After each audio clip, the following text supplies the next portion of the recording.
से भारतीय जनता पार्टी की सरकार प्रदेश के अंदर बनी है तब से जो भी जितने भी हमारे महापुरुष हैं उनकी जयंतियां सरकारी स्तर पर मनाने का काम कर रही है, चाहे वो किसी जाति से किसी समाज के भी हैं। अभी इसी कड़ी के अंदर हमने कबीर जयंती जैसे सिरसा के अंदर मनाई है। भगवान परशुराम जी की जयंती यहीं आपके रोहतक के अंदर मनाई थी। महर्षि कश्यप जी की जयंती इंद्री के अंदर मनाने का काम किया। भगत धन्ना जाट की जयंती हमने उचाना के अंदर मनाने का काम किया। महर्षि वाल्मीकि की जयंती मनाई, रविदास जी की जयंती मनाई, अम्बेडकर जी की जयंती मनाई। इस तरीके से सभी महापुरुषों की जयंतियाँ मनाने का काम करते हैं। इसी कड़ी के अंदर महाराजा दक्ष प्रजापति की जयंती 13 जुलाई को भिवानी के अंदर मनाई जा रही है, जिसका निमंत्रण देने के लिए समाज के जो प्रमुख लोगों को आज यहाँ बुलाया गया था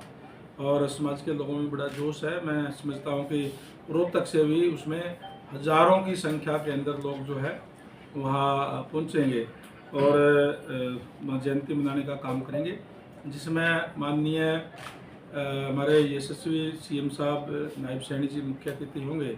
और प्रदेश के अनेक मंत्रीगण, विधायकगण वहाँ पहुँचेंगे। अभी इसमें प्रदेश भर से मैं समझता हूँ कि जिस तरीके का जोश लोगों के अंदर है,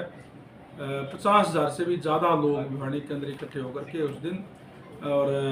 ये जयंती मनाने का काम करेंगे। वहीं सीएम साहब का स्वागत भी करेंगे, सीएम साहब का धन्यवाद भी करेंगे, क्योंकि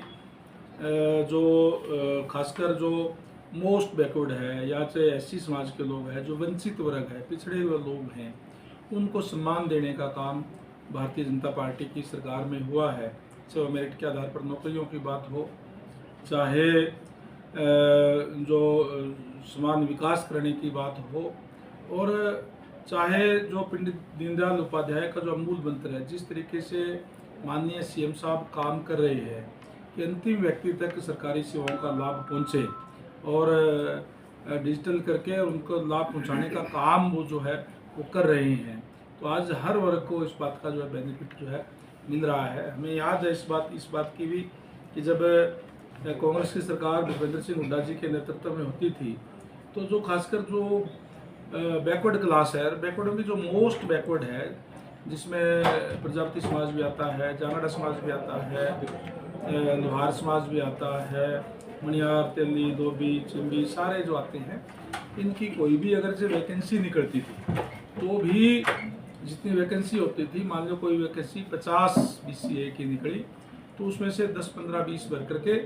और बाकी नीचे एक छोटी सी लाइन लिख देते थे कि योग्य उम्मीदवार ना मिलने के कारण ये पद रिक्त छोड़े जाते हैं और बैकलॉग छोड़ दिया जाता था। इस तरीके का अन्याय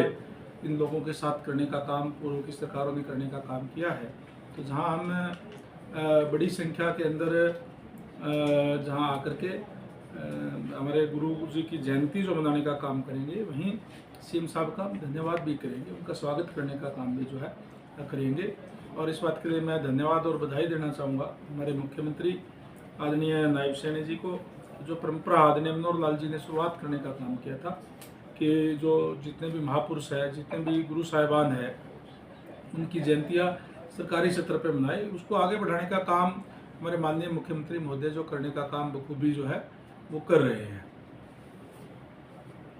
तो क्या मुख्य अतिथि तो और इसके अलावा कौन अतिथि होंगे बाहर से, जिस तरह से? इसके अलावा बहुत से हमारे जो कई जो मंत्रीगण हमारे आएंगे, हमारे जो MLAs है वो आएंगे, बाकी जो प्रदेश भर से जो है बड़ी संख्या के अंदर लोग वहाँ उस दिन जो है आएंगे, क्योंकि जिस तरीके से मैंने बताया कि पहले जो वंचित वर्ग के लोग हैं, बैकवर्ड क्लास के लोग, उनकी जातियाँ होती थी। आज मेरिट के आधार पर नौकरियाँ करने के बाद में ये बच्चे जो है वो मेहनत करते हैं, क्योंकि जो बैकवर्ड क्लास के लोग हैं वो सारे हाथ से काम करने वाले लोग हैं, मेहनतकश लोग हैं, बच्चे भी मेहनती होते हैं, लेकिन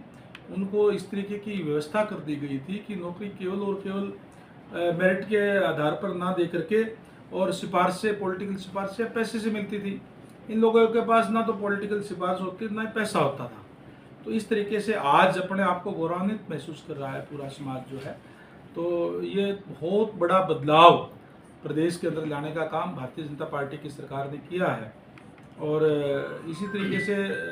चाहे अभी डीएससी का मामला है, ने चुनाव में जिस तरीके से कहा था कि जो डिप्राइव्ड शेड्यूल कास्ट है वो भी वंचित एक तरीके से था, क्योंकि उनके साथ भी अन्याय हो रहा था।